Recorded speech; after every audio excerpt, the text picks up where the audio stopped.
the Iranians have very powerful incentives to get nuclear weapons, given what's happened over the past 12 days and even before that. And furthermore, it looks like they have the capability because we've been unable to eliminate it. So recently, John Mearsheimer appeared on the Glenn Greenwald podcast to talk about the crucial lessons we can take from the recent war in Iran, whether Trump made good decisions, whether this peace will hold, and was this a success by any objective measure. Always love to hear from him and these two talk, so let's watch and let's react. Please like and subscribe to the channel. Professor, it's great to see you as always. Thanks so much for coming on. My pleasure as always, Glenn.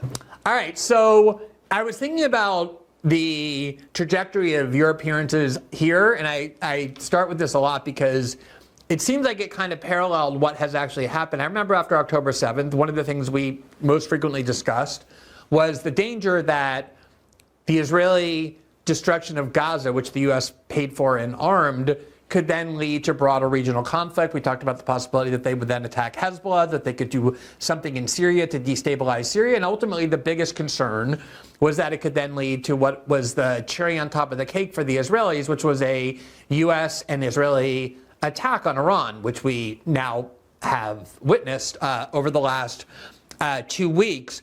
So I want to begin by asking you about the pretext or the justification that was used for this clearly preemptive or preventative attack on Iran. Iran didn't attack Israel. They weren't attacking the United States. They weren't threatening to do so. And the justification we were given was that Iran had become closer than ever to developing a nuclear weapon. They were actively attempting to acquire nuclear weapons, that if they acquired them, there was a very good probability, certainly more so than any other nuclear-armed country, to use a nuclear weapon either against Israel and or the United States, and was therefore an existential threat we had to deal with. We heard that for 30 years from Netanyahu, by the way, but he's right. That was the pretext. Immediately. What do you think of that justification, just in terms of its veracity or lack thereof? Well, I think, first of all, Glenn, there is no evidence that the Iranians were pursuing a nuclear weapon.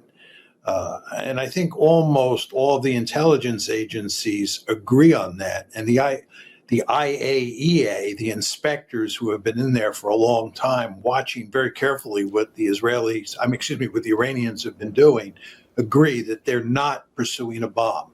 The problem from Israel's point of view is that they are not that far away from a point where they could build the bomb. And that's in large part because the Iranians have the capability to enrich uranium, and they've enriched it up to 60%. And if you enrich uranium to 90%, you are in a position where you are producing weapons-grade uranium. So all this is to say that the Iranians are a threshold state. They're not a nuclear weapon state, and they're not pursuing nuclear weapons. But they've marched down to the 5-yard line, to put it in football terms. And they are allowed to do that as a member of the NPT. You're allowed to enrich uranium. Yeah, he's right. As an NPT state, they were allowed to enrich uranium to whatever level they wanted. They just couldn't create a nuclear weapon because of IAEA restrictions. And guess what? They were under further restrictions on that process through the JCPOA, which existed from, I believe, 2015 to 2018 when Trump tore it up. But I think it was basically the best thing that Obama ever did, and it made the Israelis angry. Obama did try to placate them to some extent by raising the amount of money that the U.S. gives to Israel. That's not a good thing, but they were complying with it. All the evidence shows that they were complying with it, including documentation that the U.S. had that showed that, yeah, these inspections were happening. There's no reason to think that there's duplicity on the Iranian side because of this. And Tulsi Gabbard, just in her recent threat summary report, I think just 7 weeks ago, said that not only was there any evidence, there wasn't any evidence whatsoever they were developing a nuclear weapon, but also that they hadn't reconstituted that program since dismantling it in 2003. That is the news that we had all the way up to the day before the U.S. bombing campaign on Iran, where all of a sudden she goes to Twitter and says, America has received intelligence that they're weeks away from acquiring a nuclear bomb. And according to the Gray Zone, they have a scoop there that said that they got that intelligence from the Israelis. But if so, they got it after Netanyahu wasn't even willing to go that far. In an interview he made after his original strike in Iran, he said that, our intelligence shows that they might be a year or maybe 13 months away right now. So not even Netanyahu himself that wanted regime change was willing to go that far. This seems like war propaganda that was created. They're doing nothing that's illegal or nothing that is wrong according to international law. They have the right to enrich uranium up to 60%. But again, that leaves them as a threshold state. And the Israelis consider this unacceptable. And what the Israelis want to do is they want to eliminate their ability to enrich uranium completely. But that's only goal number one. Goal number two, which we should also talk about, is regime change. The Iranians are, the Israelis are interested in more than just eliminating Iran's nuclear capability. They want to effect a regime change. Those are the two broad goals. Yeah, that's why I called the claims about the nuclear program and the threats and fears of it a pretext, because I think ultimately the real goal, much more so than the attack on the nuclear program, which might have been part of the goal, but the real goal was and is regime change. Has been for a long time. Netanyahu hasn't exactly hid his preference in this regard whatsoever. And I want to get to that, of course, in a second. But before we do, I just want to stay on this topic a little bit. You had mentioned that Iran, under the NPT, Nuclear Non-Proliferation Treaty, has the right, like every other state, to enrich uranium to whatever levels they want. They just can't weaponize that uranium, even if they could, and acquire a nuclear weapon. They have inspection obligations. But there was a time when Iran did have actual limitations on the extent to which they could enrich, namely when they entered into this deal in 2015 that was very painstakingly negotiated with the entire world, where Iran voluntarily accepted a limit on its ability to enrich uranium that no other country has. Namely, they wouldn't enrich uranium past 3.6 or 3.7%, the amount you need for nuclear energy, but not for a nuclear weapon. And they also agreed to far more invasive and rigorous inspections and monitoring and surveillance than they have the obligation under the NPT to provide to the IAEA as well. By the way, which they were completely complying with. There's no source that says they weren't complying with that, even U.S. information regarding that. They were complying with these inspections, and there was no reason to think that they had somehow secretly restarted their nuclear weapons program, which, again, Israel has. Do you think it's fair to say that Donald Trump's decision to unilaterally rip up that agreement and his failure, and then Joe Biden's failure over 4 years to enter into a new agreement with Iran that would also provide that same framework of monitoring and surveillance, those same limits, played a major role in how we got to this place where the Israelis perceived that a war was necessary? Well, I think that it would have been eminently wise for the Israelis to accept the JCPOA. That's the 2015 agreement that President Obama negotiated with the Iranians. It was not a terrific deal from the Israelis' point of view. I fully understand that, because it did allow Iran to continue enriching uranium. But it was the least bad alternative by far, and it was not a bad agreement.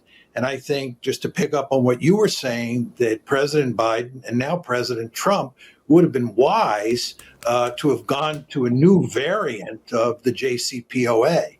Yeah, I totally agree with him on this, because, again, they were complying. They were curtailing the potential for Iran to develop a nuclear weapon through that agreement. But now all we've done is scrap that. And then the U.S. has been involved in this war alongside Israel against Iran, which, if anything, incentivizes the Iranians to get a nuclear weapon now.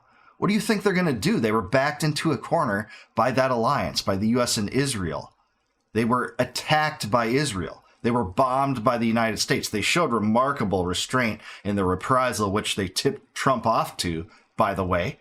But yeah, that was actually what was the stated goal. It was accomplishing the stated goal that the Israelis are saying they want. But that's how we know that that's not what the end game that the Israelis really wanted, and that is regime change. These two have talked about it already. I'm glad we're all on the same page. Mearsheimer's right about this, and if anything, this encourages them now to get a nuclear weapon. I would. I think the biggest problem, from my point of view, with the original JCPOA, this is the 2015 one, is that it had sunset clauses. In other words, it ran out over time. I think if they could years, have, right? It wasn't like 2 years. It was 10, 15 years in the future. Yes, that's right. But, 2015 was now 10 years ago. True. But anyway, I think that you could have put in place a new JCPOA that did not have sunset clauses. And that's, ostensibly what Trump started with. That was his initial instinct, was to negotiate with the Iranians to create a new JCPOA, but with more advantages so he can say, I got a better deal than Obama. This is, a great deal. This is the art of the deal, right? That instinct was good. And that's how I believe this trajectory started. But then the neocons got involved, got in his ear and said, hey, you can't put on the table that they can enrich uranium at all as part of this JCPOA. And, whether he was confused by that or just took their sense on that, at some point the U.S. delegation shifted their strategy from, hey, you can't have a nuclear weapons program to, you can't enrich uranium at all. And Mearsheimer said the JCPOA wasn't a perfect deal for Israel because it allowed the enrichment of uranium. Well, there wouldn't have been a deal if it wouldn't have allowed for the enrichment of uranium, because they need that for their nuclear power program, just as all other nations do. And that is acknowledged as a sovereign right of countries basically everywhere, that you can enrich uranium. It would impoverish that country if you couldn't. So when the Trump delegation switched their tactics, you knew it was a non-starter of sorts. There was no way that the Iranians would have agreed to it. And that's when I think is kind of the writing on the wall, that Trump had started to negotiate with Netanyahu over this eventual strike and strategy that came from the strike and through the collaboration between those. And it could have shut down this problem for a long, long time, if not once and for all.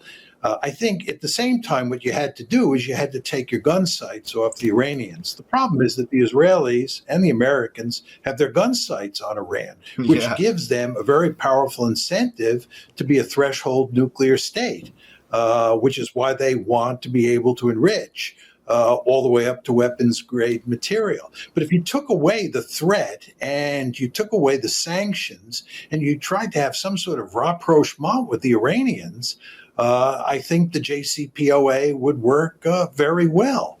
And again, it's the least bad alternative, because the idea that you're going to bomb the Iranian nuclear weapons program to the point where they can't develop bombs it's delusional. It just can't be done. I totally agree, and I'll let them celebrate the propaganda victory right now if they say, hey, this strike was amazing, we took out their nuclear, potential. Let them celebrate that, because if not, they're going to use that as future propaganda to strike back again. But it does seem like the uranium was taken away from several of these sites before it was bombed. And what he said about that the Iranian regime was in the crosshairs of Israel and the United States for a long time, that's a huge understatement. He's entirely right, but it's an understatement. The U.S. couped the government there in 1953 and replaced Mossadegh with the Shah Pahlavi. And then he was overthrown in a reactionary movement because he set up a police state, a torture regime, and a surveillance state. He was overthrown in 1978 and 1979. Then the U.S. funded Iraq in a war where they invaded Iran, and it killed about 1 million Iranians, apparently. This was disastrous. In the context of that war, the U.S. shot down a commercial plane called Iran Air 655. Not enough people talk about this. And then the U.S. planned regime change there in 1996. At least the clean break memo shows that. Wesley Clark's talked about it, but Iran was one of 7 countries on a list that they had intended to overthrow within 5 years. And then Trump took he did a strike against Soleimani. So yeah, this has been a long track record of antagonism between the United States and Iran and Israel. Israel has bombed the embassy in Damascus. They did targeted strikes last year several times. And, it's just been antagonism toward Iran the whole time. not the other way around, not the whole wipe Israel off the map propaganda you hear. Let me ask you about the kind of fear-mongering, though, that did exist, was purposely propagated around the idea that Iran was getting closer to a nuclear weapon, which, as you say, they were enriching at 60%. First of all, even if you develop a nuclear weapon, you still need a delivery system in order to, drop it on the country that people say you want to drop it on, which is another pretty significant barrier to figure out how to put it on a warhead, how to put it on a missile, or how to put it in a plane. But beyond that, I think the more interesting question is, we do have a lot of nuclear states, including states like Pakistan and India and North Korea, to say nothing of the members of the Security Council. And I think we saw with the United States and North Korea, when there were tensions, we backed away, almost certainly because they are a nuclear power, and we have to take that seriously as a matter of deterrence. I think in the India-Pakistan war that broke out for a couple weeks, that got pretty intense between two countries that have deep-seated hatred and distrust for one another. There was a pretty quick end to that as well. They were very careful about the escalatory ladder because both are nuclear-armed powers. And that has been the basis of nuclear strategy since other countries besides the United States got it. It's like, look, you can use it, but we have second strike capability. We'll see it coming. We can launch before it hits. And it's mutual assured destruction, meaning if you want to use it against us, you can, but you're going to get obliterated instantly and your whole country is going to be vaporized. And that has been the reason why there's been this deterrence that has kept the peace. We got close to nuclear war with Russia in 1962, but even there, we sort of backed out, maybe by luck. But since then, I don't think there's been a lot of instances of that. So what we're being told is that, look, deterrence works even for India, Pakistan. It works for North Korea and Kim Jong-un and the society that we're told is kind of like a maniacal cult. But it won't work for Iran. Iran would use it against Israel, might use it against the United States, even though they know they would be instantly vaporized if they did, because the leaders of Iran don't really care about preserving their lives. They're actually part of an apocalyptic, end times, death-glorifying cult. Yeah, this is so true. It's a great point by Glenn, but ironically, Iran supports a movement called a nuclear-free Middle East, where there'd be no Middle Eastern powers with nukes. And of course, that's something that the Israelis don't want to accept because they secretly have nuclear weapons. It's the worst-kept secret in geopolitics. They won't admit it. They got this in probably the 1960s. Kennedy went through lengths to try to prevent them from acquiring it because he worried about the threat of nuclear escalation in the Middle East. And there's lots of documentation to suggest that he worked against that, but ultimately failed to do that. And by the way, JFK died in what was mysterious circumstances still. I'm sorry to say it still was mysterious circumstances. Many people believe that there is CIA involvement in that. I happen to be one of them, but that's where we're at. And the greatest wish they have is to be martyred and to die for some sort of jihad, and therefore they're not susceptible to the same rational, pragmatic considerations or enlightened self-interest that all other countries are governed by. Based on what you know about Iran, based on what we've seen Iran do over the past couple of years, including just now, do you think there's any truth to that? No, I think it's a myth. The Iranians have not started a war in 200 plus years. The idea that Iran is this warlike country that's run by wild and crazy leaders who are just looking for an opportunity to nuke Israel or nuke their Arab neighbors it's a ludicrous argument. It is, but they chant death to America, but don't follow that with any corresponding accent or actions. But it's the chants, death to America. They want to wipe Israel off the map. This is all just propaganda, obviously. The Iranians don't want to disappear from the face of the earth any more than the Israelis do. Right. I think your point that the point you're making, Glenn, is basically that nuclear weapons are a powerful force for peace. And I think there's no question that if every state in the Middle East had nuclear weapons, it would be a more stable region. But the problem with that argument is that you cannot guarantee that they won't be used. And even if there's only a 1% or 0.5% chance that those nuclear weapons will be used, you'd prefer that Iran not have nuclear weapons. And you would certainly prefer that not every state in the region have nuclear weapons. But you can't deter, building on your rhetoric, that nuclear weapons create stability. They do, but they're not perfect. And again, the great danger is that somebody will use them. Yeah, this is exactly how I think of it too. I agree with them. Now, with regard to the Iranians and the Israelis, if you ask me what country in the international system today is most likely to use nuclear weapons, I would say it's Israel. And I think the nightmare scenario that we have to worry about is that the Israelis believe that Iran getting nuclear weapons is an existential threat. There's no question about that. They have this view that the Iranians, if they get nuclear weapons, will use them against Israel. Well, at this point in time, it looks like the Iranians have very powerful incentives to get nuclear weapons, given what's happened over the past 12 days and even before that. And furthermore, it looks like they have the capability because we've been unable to eliminate it. Yeah, totally agree. This is the best point he's making. If anything, this war with Iran, what's being called the 12-day war, was so counterintuitive, even if you pay attention and heed the Netanyahu and war regime and neocon arguments in favor of it, that we want to eliminate their nuclear weapon capabilities. Well, what's going to be the thing that you could do to them to best encourage that? It's this kind of behavior. It's bellicose military strikes and military bombings. 30,000-ton bombs dropped on these 3 facilities, and it looks like the uranium was taken out of at least some of them prior to that point. There's now unlimited incentive for them to acquire these. Certainly so. And this is going to come up again. They're going to use this propaganda again. Netanyahu is going to say they're weeks away from acquiring it, try to drag another U.S. president into it. If that U.S. president's complicit with it, he might take a step further than Trump did. That's not what I want to see. That's not the America First solution, by the way. So the question you want to ask yourself is, what are the Israelis likely to do if Iran actually does develop a nuclear weapon? And I think the Israelis will have a very powerful incentive to go in and take out that capability before it's realized.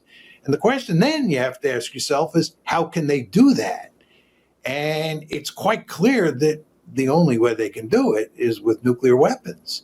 And do you think the Israelis would use nuclear weapons if Iran were on the threshold of getting a bomb? I think there is a reasonably good chance that they would. So what I worry about is not the Iranians getting nuclear weapons and using them against Israel. I worry about the Israelis using nuclear weapons against Iran when Iran is in the process of acquiring a deterrent. Yeah, I totally agree with Mearsheimer here. He's entirely correct. And Israel doesn't want to admit to their nuclear weapons program because they want a special exemption that almost no one else in the world gets. No one in the world gets this exemption where you have a nuclear weapons program, but you're not subject to IAEA controls, inspections, etc. That's what we're dealing with here. We're dealing with Israel as the only country in that region with nukes. You can say Pakistan's in the Middle East too, but I think that's technically Asia. But in that exact region, the only power with nukes is Israel. And how ironic was it? Probably the most ironic fact of this war was that it was a strike by a power with a secret nuclear weapons program against a state that didn't have a secret nuclear weapons program. That's what the whole impetus was for this, in terms of what was broadcast out there, outward facing, but it really was regime change. We know that. Netanyahu has said it explicitly. I've talked about it so many times, but he wanted the Libya model to apply there, which was a regime change operation that was done against Gaddafi. That's what he was referring to. And it really was counterintuitive in the most basic way. So yes, I'm glad Trump took this off-ramp, but I think the Iranian regime deserves more credit than Trump for being restrained. This could have gotten escalated furiously if they would have done serious damage to U.S. troops in the region. And there were about 45,000 in that region. We had the Navy, Bahrain, bases in Qatar, all over that. The northeastern edge of the Arabian Peninsula is full of U.S. military bases. So this could have gone so much worse, but it didn't need to happen. Basically what happened was Israelis and Iranians died, innocent ones, just to prove that the Iranian regime wouldn't act in the same way that the neocon establishment and the Israelis thought they would, which was wipe Israel off the map, do as much damage to the U.S. as possible. They didn't. They were remarkably restrained, and I think they saved their regime for that, and they stopped the war from being escalated.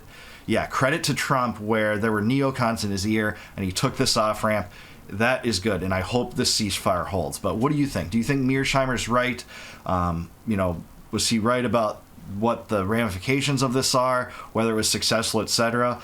Please also subscribe to Glenn. He just asks great questions to these guests. There are a few journalists that understand nuclear power in the context of geopolitics as well as he does too. And I do want to hear from you. Let me know in the comments below what you think about all this. Please like the video and subscribe to the channel. Consider becoming a YouTube member or Patreon patron to support me, and I'd really appreciate that. And until I see you guys next time, no more war, no more debt, no more inflation, and no more empire. Peace out, guys. I'll catch you in the next one.